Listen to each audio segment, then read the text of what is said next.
And the last one I'm going to talk about today, which is the number 9 on the list from the blueprint, is the refugee pathway. Now, Canada is a country that believes so much in the rule of law. That's why when Russia is doing whatever it's doing to Ukraine, you see Canada always sanctioning, putting sanction on Russia, putting sanction on Iran, because we believe so much in human rights. Fine. You may not totally agree with everything we do, but that is the way this place is designed. So if you have a genuine need for safety, maybe something is pursuing you or you are pursuing something, whichever one comes first. If there's a genuine need for you to be safe and you find your way to Canada, then Canada will protect you. That is how our refugee system works. Now, when you say refugee, people's mind go to Borno State, where you see people in IDF camp. That is not the kind of refugee we are talking about here. The refugee system in Canada is very fantastic. Nobody is going to put you in an IDF camp. I have friends who have gone through this, so I can tell you, I've not gone through it myself, but I have people who have gone through it, and it's not a big deal. There's also a refugee system in Germany, it's also in the US, and nobody puts anybody in a camp. Now, what happens in this instance is that, number one, please, if your microphone is on, just put it off. It's just the right thing to do.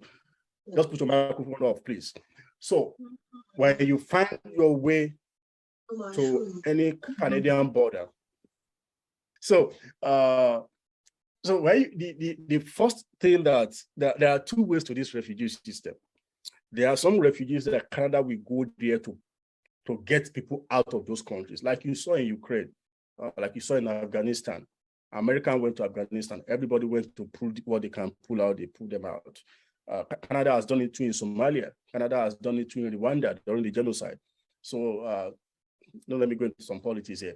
So that is one level of refugee. With that one, Canada works with the United Nations Human Rights Organization to develop a list of people who are eligible to be taken off. I remember during the Somalia, whatever, I read a story. Canada sent 2 heavy liners, airlines to go and pack people. And that's why if you go to Toronto today, you see a lot of Somalia children.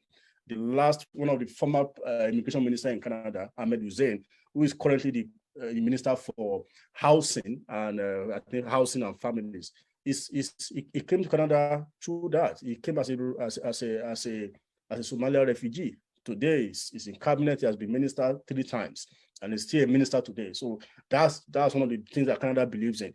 So it's either you fall into that category, or another category is when you find yourself at the border of Canada, or when you find yourself inside Canada, you can walk into some offices. It could be the IRCC office or the CBSC office, or the Canadian Border Service Agency, or the Immigration and Refugee Canada. You can walk into the office and tell them you are seeking for refugee.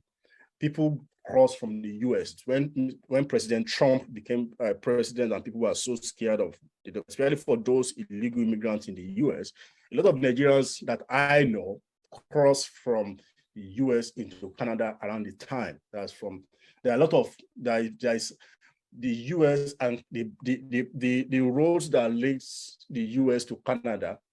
I don't think they know, I don't think the government even knows all the routes, because there are so many ways. I've heard of people mistakenly driving to the US from Canada and they didn't know. It almost happened to me on my way from Manitoba to Toronto when I was in a town called Sault Ste. Marie, and I didn't know that there's a border there. It was when I saw the American flag that I realized that I was almost entering the US. So that is how close the 2 countries are. So people walk through US to Canada anyway. So most of these places, there are police there are security patrol, there are Canadian Border Service Agency there, and they know. So if you go there and you have a legitimate, and I'm using that word, legitimate reason to claim asylum, as they call it, then they're going to give you forms to fill. And but you can't stay in your house in Nigeria and expect people to come and give you forms to fill. That's not going to happen. So you have to find your way to be inside Canada, or to be at the border of Canada, for you to be able to apply for this. And what happens, they process the application, they feed them. As a matter of fact, at a particular time, many of these people are put in fantastic hotels for about 3 months. they sponsor your education. Now, refugee case is not automatic. It's a case. You are telling them somebody is after my life. Something is wrong in my country. I am trying to escape. And it's not going to be, they will not take your word for it. You will make your statement and you must present your evidence. Now, because it's a case, and it takes a longer time, sometimes 2 years, 3 years, 4 years, sometimes they might still be on it. But while the case is ongoing, they will give you work permit to work. They will give you healthcare covered, insurance, and all those things. If you want to go to school around that time, they sponsor your education. If your wife gives birth to any child, that child is a Canadian citizen in the process, and all those things are there. So if the case is now fully approved, then your status will change from a refugee claimant to a permanent resident. But if the case did not succeed, then you'll be given a notification. It is called what they call a removal order. It means that you have to leave Canada because you don't have any reason to be here.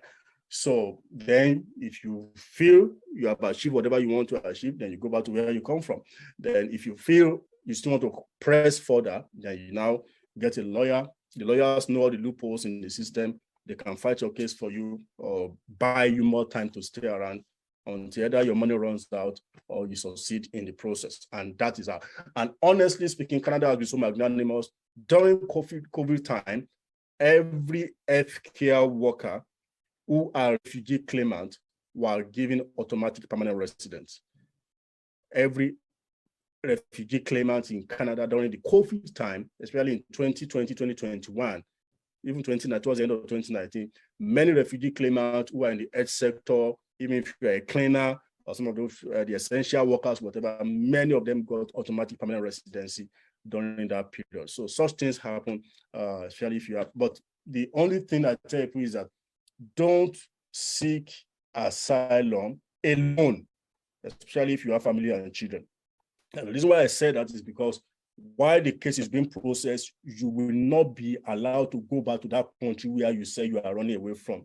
So if you say you are running away from a particular country, why must you go back there? You don't even have any document because they would have taken all your passport and every other thing. So you can't go back. So I see people seeking asylum. They left their wife and children back in Nigeria. It does not make sense. Because if in actual fact something is pursuing you, why must you escape alone? Why did you leave your family behind? So those are some of the things. For those who do it very well, they move their family along at the same time and they go through the whole process once and for all. So these are the 9 things I spoke about in the blueprint. And